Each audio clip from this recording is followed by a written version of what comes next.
First of all, when I take the head off, I look for leaks. Now you say, well, how can you tell if it's leaking? Well, there are two kinds of leaks. There is fluid leaks from right here to the outside, or there is cylinder leaks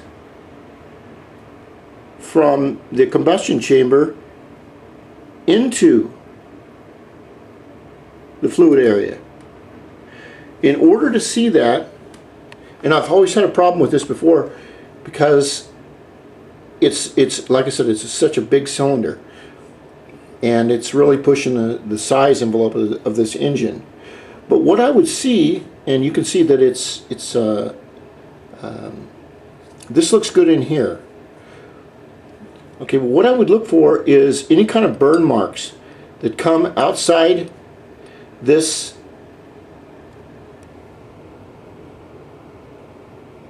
area right here. Any type of you can see it looks like a little tiny mud mark or something. Anything like that would show that the piston gases are escaping when they shouldn't be escaping. Now the second thing I look for is on the gasket itself. Since this gasket is experimental, it took me 3 or 4 hours just to make that gasket, just to get it to work right. And what I look for is little tiny leak areas right in here. Another sign is to see if there is any fluid in the combustion chamber, because you got to remember that when the piston comes up, it compresses the gas in the air. When it compresses it, it can push the charge out into this area. But when the piston goes back down, it can create a vacuum effect which can suck the fluid into the chamber. I've had all this happen to me before. This is all handmade, and I've used a copper. I went down and I bought a bunch of this stuff. It's let's see if I can do this up back here. This is gasket material that I bought at a local store. You buy it, a couple feet of it, and then what I do is I cut my gasket and I just soak it in this gold copper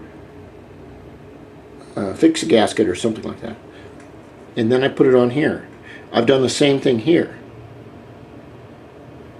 but I just think that I'm not getting the bang. And when I talk about that, we talk about the squish band.